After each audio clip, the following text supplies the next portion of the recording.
तो अब सब लोग इस बात को अच्छी तरीके से जानते हैं कि पूरे देश में अगर कोई सबसे बेबाक लीडर है जो हमारे मसाइल पर, मुसलमानों के मसाइल पर, दलितों के मसाइल पर, अति पिछड़ों के मसाइल पर, कमजोरों के मसाइल पर, या हर वो आदमी जो मजलूम है उसके मसाइल पर अगर कोई खुलकर बोलने वाला आदमी है तो वह सऊदी अरब। इस बात से कोई इनकार नहीं कर सकता, चाहे वो समर्थन दे या ना दे, लेकिन इस बात से कोई इनकार नहीं कर सकता कि एक ही आदमी है जो हर जुल्म के खिलाफ आवाज उठाता। उस आदमी ने आप सब पर, हम सब पर भरोसा करके अपना नायक बनाकर वकार सिद्दीकी साहब को मधुबनी भेजा है। अब हमारी और आपकी जिम्मेदारी है कि पूरे मान सम्मान के साथ ओवैसी साहब को इन्हें वापस किया। जी जी जब तक हम लोग अपनी लड़ाई खुद नहीं लड़ेंगे, दूसरा हमको कुछ नहीं दे सकता। एक बच्चा जब पैदा होता है तो पहले वो रेंगता है, फिर उसके बाद खड़ा होना सीखता है, फिर चलता है, कोई दौड़ने तो लगता नहीं है। आज बहुत सारे सवालात हैं लोगों के, सबके सवालात जायज हैं, सबके सवालात वाजिब हैं, लेकिन भाई यही सवाल आप दूसरों से क्यों नहीं करते? जो आदमी 10 साल से आपका विधायक है वो आपके गांव में आता है तो आप सड़क के बारे में क्यों नहीं पूछते हैं, नाला के बारे में क्यों नहीं पूछते हैं, मदरसा स्कूल के बारे में क्यों नहीं पूछते हैं, लाइब्रेरी के बारे में क्यों नहीं पूछते हैं, मधुबनी स्टेडियम के बारे में क्यों नहीं पूछते हैं, मधुबनी एयरपोर्ट के बारे में क्यों नहीं पूछते हैं, मौलाना अबुल कलाम आजाद लाइब्रेरी के बारे में क्यों नहीं पूछते हैं? आप उनसे क्यों नहीं पूछते हैं कि मधुबनी में कोई पार्क क्यों नहीं है? आप उनसे क्यों नहीं पूछते हैं कि मधुबनी शहर की हालत इतनी बदतर क्यों है? आप में से हर किसी को मधुबनी जाने की जरूरत होगी, हर कोई जानता है कि मधुबनी की हालत क्या है, तो आप उनसे नहीं पूछेंगे। आप ही के बीच के रहने वाले राज्यसभा सांसद है, उसी पार्टी से है जिस पार्टी का आज वो प्रचार कर रहे हैं। बताइए पिछले 1-1.5 साल हो गए उनको राज्यसभा सांसद गए हुए, कोई भी आदमी, मेरा चैलेंज है, कोई आदमी एक स्टेटमेंट दिखा दे राज्यसभा में जो उन्होंने मधुबनी के मुद्दे पर बोला। भाई आप हमारी बात भी नहीं बोलेंगे, हमारे हक के लिए जबान भी नहीं खोलेंगे, हमारा काम भी नहीं करेंगे, तो आपको क्या लग रहा है कि हम लोग सियासी तौर पे गुलाम हैं किसी के, जो बस मुसलमान के नाम पे वोट देते रहेंगे? दो में से एक बात तो तय हो जाना चाहिए कि मुसलमान नाम वाला नेता चाहिए या मुसलमान काम वाला नेता चाहिए। तो मुसलमान नाम वाला नेता आपको सब पार्टी में मिल जाएगा, लेकिन मुसलमान काम वाला नेता वही मिलेगा जो जमीन पर रह के संघर्ष करने वाली पार्टी है, जो आवाज उठाने वाली पार्टी है, और उस पार्टी का नाम ऑल इंडिया मजलिस इत्तेहाद मुस्लिमीन है। बहुत सारे इसी शहर में भगवाड़ा है, भगवाड़ा की एक लड़की का हत्या हो गया, मधुबनी के सरकारी कॉलोनी में उसका हत्या हो गया। कहाँ थे ये लोग? पूरे दरभंगा जिला और पूरे मधुबनी जिला के एक भी नेता को कोई मतलब नहीं था। यहाँ से 300-400 किलोमीटर दूर अख्तरुल ईमान साहब को जब पता चला तो वो सदन में आवाज उठाया। आप सबने, गुलाम जिलानी भाई ने बताया ना कि किस तरह हुआ। इसी दरभंगा के अंदर अलीनगर है, जहाँ से एक बहुत बड़े नेता है आरजेडी के, उनके घर के बगल में हंसला को गोली मार दी गई। कोई नेता पूछने के लिए नहीं पहुंचे। जानते हैं इनको डर क्या है? इनको डर है कि हम मुसलमानों के साथ खड़े होंगे दूसरे आपको वोट देने के लिए। आए हम हाथ जोड़ते हैं, ऐसा डरपोक नेता हमको नहीं चाहिए। हमको नेता वो चाहिए जो सबके लिए खड़ा हो, हिंदू के लिए भी खड़ा हो, मुसलमान के लिए भी खड़ा हो, दलित अति पिछड़ा सबके लिए खड़ा हो, जिस पर जुल्म हो वो आवाज उठाए। और यही वजह है कि एमआईएम ने ये फैसला लिया कि मधुबनी से हम चुनाव लड़ा रहे हैं। बहुत सारे लोगों का सवाल है कि मुसलमानों को इलेक्शन लड़ाते हैं, उनका दिया भाई हम सिर्फ मुसलमान को इलेक्शन लड़ाते हैं। आप शिवहर चले जाइए, राणा रंजीत हमारे सिंबल पे चुनाव लड़ रहे हैं कि नहीं? राणा रंजीत जी लोकसभा का चुनाव लड़ रहे हैं एमआईएम पार्टी से। इतने बड़े पॉलिटिकल परिवार का आदमी, इतने बड़े पॉलिटिकल परिवार का आदमी आपके सिंबल पे चुनाव लड़ रहा है, ये फख्र की बात है।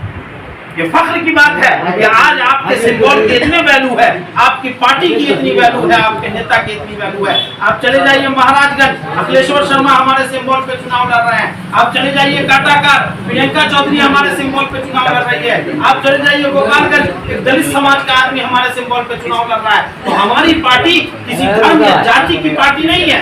हमारी जो पार्टी है, हमारा जो मुद्दा है वो सभी का मुद्दा है, चाहे जिस जाति से आते हो, जिस धर्म से आते हो, सबके लिए एक तरफ दो खाने में लोग बटे हुए हैं, भाई इसको हराना है, उसको जिताना है। 20 साल से इस मधुबनी की सियासत को आप देखिए। 2009 में शकील साहब ने किसको हराया था यहाँ से? सिद्दीकी साहब सिंबल लेकर आए थे कि नहीं आए थे? शकील साहब मुसलमानों का नेता होने का दावा करते हैं, तो क्यों शकील साहब ने सिद्दीकी साहब के खिलाफ किया? उसके बाद 2014 में किसने हराया सिद्दीकी साहब को? सब लोग जानते हैं।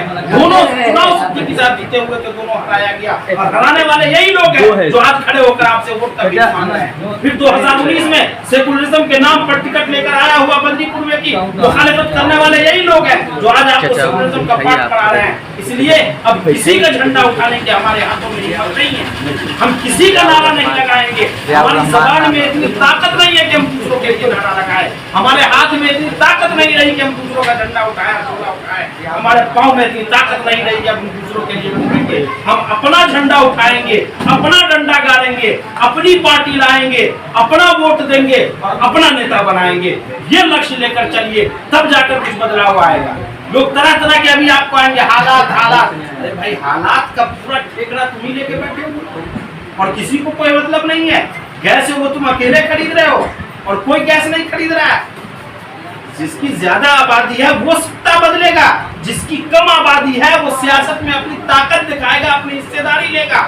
तुम जिस पार्टी के भरोसे बैठे हो, अगर उस पार्टी को इस बात का यकीन हो जाए कि इसको हम एक सीट भी ना दे तब भी वोट देगा, तो वो तुम्हें एक सीट भी नहीं देगा। और ये लोग जो सीट लेकर आते जाते हैं, इनका अपना कोई ठिकाना नहीं है कब किस पार्टी में चले जाए। आज चुनाव हारेंगे यहाँ से और कल किस पार्टी में जाएंगे किसी को पता नहीं लगेगा। अब बताइए, मधुबनी में लगभग 20 लाख वोटर हैं। कितने वोटर हैं? एक भी कैंडिडेट ना भाजपा को मिलता है और न आरजेडी को मिलता है। 20 साल से बाहर के लोग आके यहाँ पे सियासत कर रहे हैं। इसलिए मधुबनी का बेटा खड़ा हुआ है इन लोगों के खिलाफ। तो आप सबकी पहली जिम्मेदारी है कि एक साथ एकजुट होकर खड़े होइए। हम लोग यहाँ पर गैर मुस्लिमों से भी कांटेक्ट में हैं, दलित अति पिछड़ा से भी हम लोग जाकर मिल रहे हैं। सबको एकजुट कर रहे हैं इस चीज के खिलाफ कि बाहरी लोगों को मधुबनी की सियासत से आजाद कराया जाए। इनकलाब जिंदाबाद, इनकलाब जिंदाबाद, मजलिस जिंदाबाद, मजलिस जिंदाबाद। सबने दिया है हमको चोट, अब अपनी पार्टी अपना वोट। सबने दिया है हमको चोट, अपनी पार्टी अपना वोट। सबने दिया है हमको चोट, अपनी पार्टी अपना वोट।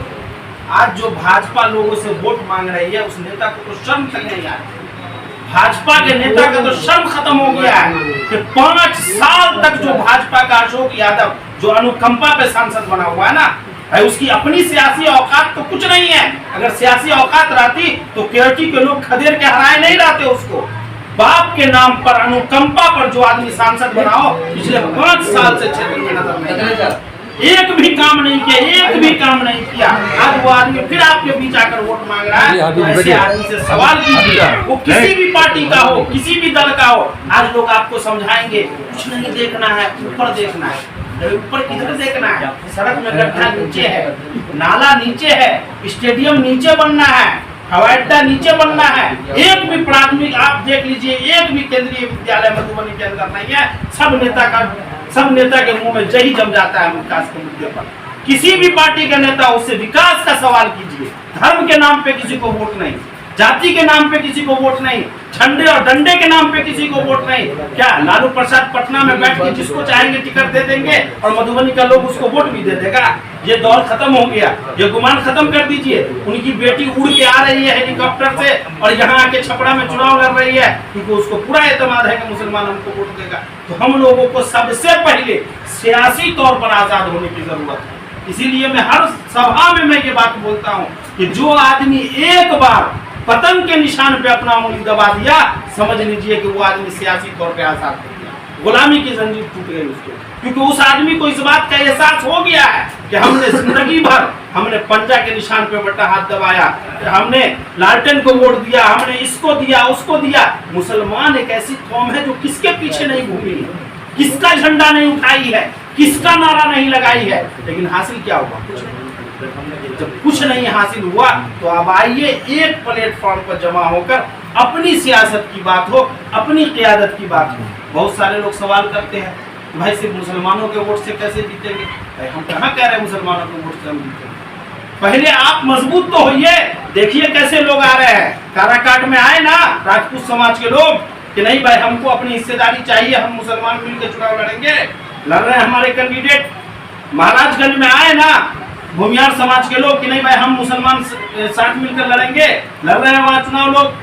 तो ऐसे कई 4-5 सीट पर एमआईएम चुनाव लड़ रही है जहाँ अलग अलग समाज से लोगों को टिकट दिया गया है। तो यहाँ से भी हम लोग पूरी जिम्मेदारी से लड़ा, बहकावे में आने की जरूरत नहीं है। ये हार है भाई, न किसी को जिताने का ठेकरा मेरे सर है, न किसी को हराने का ठेकरा मेरे सर है। हमारे सर बस एक जिम्मेदारी है कि हम अपनी ताकत को कैसे मजबूत करेंगे, हम खुद को कैसे जिता सकते हैं। बस इसलिए हमको ये मानना है ना कि भाई हम इस आदमी को वोट देंगे तो कोई दूसरे समाज का आदमी नेता बनेगा, लेकिन वकार सिद्दीकी को वोट देंगे तो कोई अपना जाकर नेता बनेगा। तो इस उम्मीद के साथ हम आप लोगों के बीच आए हैं कि आप सभी लोग मिलकर हमारे प्रत्याशी वकार सिद्दीकी साहब को अपनी दुआ देंगे और इनको वोट भी देंगे, उनका साथ देंगे और पूरी ताकत के साथ अपने गाँव, समाज और इलाके में इनको मजबूत करने की कोशिश करेंगे।